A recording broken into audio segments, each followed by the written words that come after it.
मेरी रीडिंग है कल के प्राइस बिहेवियर की। निफ्टी बैंक ने बहुत अच्छा मूव दिया। पीएसयू बैंक की लीडरशिप में एसबीआई, कोटक, एक्सिस बैंक बहुत अच्छा किया। बहुत ब्यूटीफुल ट्रेड मिला। 55,200 पे डे हाई पे क्लोज हुआ। निफ्टी बैंक वेल डिफाइंड तरीके से और स्ट्रक्चर्ड तरीके से जो था उस तरीके से ट्रेड किया इसने। निफ्टी ऊपर से कोलैप्स हुआ, वो था कॉलाइटर्स का जोन, और नीचे 10 डे 20 डे मा से पुल बैक दे गया। और उसके पीछे बड़ा कारण था कि जो बात मैं कल सुबह कह रहा था कि 10-20 डे मा तब वायलेट होगा जब निफ्टी आईटी अपने परसों के स्विंग लो को तोड़ेगा।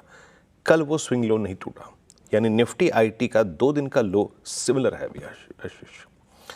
तो आज भी इस न्यूली जब हम कॉन्ट्रैक्ट में ट्रेड करेंगे, मंथली कॉन्ट्रैक्ट में, सबसे बड़ी भूमिका यही निभाएगा, तय करेगा कि हम 10-20 डे में तोड़ेंगे कि नहीं तोड़ेंगे। आइए इंस्टीट्यूशनल अप्रोच से शुरुआत करते हैं। 35 से 51 करोड़ रुपए की एफआईएस की सेलिंग। देखिए अब क्या है ना कि हम थोड़ा सा डेरिवेटिव्स की प्लेसमेंट पे फोकस कर रहे हैं, बट साइड से कैश जा रहा है, ये भी बात हमें देखनी पड़ेगी। 3551 करोड़ रुपए का 2670 करोड़ रुपए की डीआईएस की बैंक थी।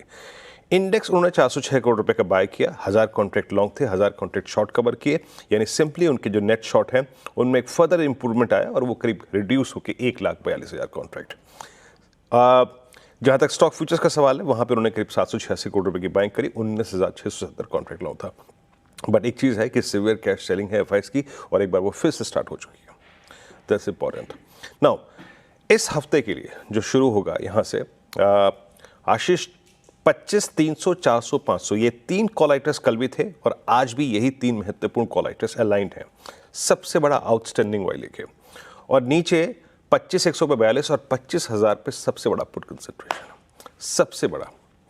तो मेरे लिए अब कोई लॉजिक लगाने की बहुत बड़ी बात नहीं है। Simply the game persist between base one and RS1। अब RS1 क्या है? पहले कॉल आइटर्स के जोन को तो मैंने सेकंड रेजिस्टेंस पे रखा है, लेकिन फर्स्ट रेजिस्टेंस है टेक्निकल हर्डल 25,221, 274। ऊपर की तरफ ये कैप है, नीचे 10-20 और पुट राइटर्स का zone. Base one is quite capable of generating a pull back, यानी मुझे इनिशियली जिस रेंज पे फोकस करना है वो है बेस वन और RS1। 25,038, 25,081, 24,983। बट एक चीज याद रखिएगा, जो मैं कल भी कह रहा था और आज भी कह रहा हूं, कि if Nifty IT violates yesterday's low और day before yesterday's low, Nifty breach करेगा base one in that case, और एक ड्रिफ्ट टुवर्ड्स 24,909 और 924 इन दैट केस पॉसिबल है। कल भी परसों भी बार बार बेस वन तोड़ के बेस टू तक ड्रिफ्ट कर रहा है, तो उस चीज को जहन में रखिएगा। बट शुरुआती तौर पे मैं बेस वन और RS1 पे फोकस करूंगा, और 25,000 और 10 डेमा 20 डेमा को रिस्पेक्ट देके वहां से अगर कोई पुल बैक आता है तो उसे खेलने की कोशिश भी करूंगा। So initially it's base one and RS1। But फिर भी कह रहा हूं, बहुत ही पर्याप्त इंडेक्स नहीं है ट्रेड करने लायक निफ्टी। इसके वनस्पत निफ्टी बैंक ज्यादा अच्छी तरीके से प्लेस्ड इंडेक्स है। आपकी तेजी को स्पॉन्सर करने के लिए अच्छे स्टॉक फ्यूचर्स भी हैं। तो अगर चुनाव किया जाए तो इट्स बैंक निफ्टी, जो कि अच्छा है, ट्रेडेबल है। लेके आइए स्टैट्स प्लीज सर। बट बिल्कुल ही स्ट्रांगली अगर आप देखें तो यहां पर डेटा जो प्लेस्ड है वो ये कहता है कि 56,000 पे 55,800 पे बड़े कॉल आइटर्स हैं।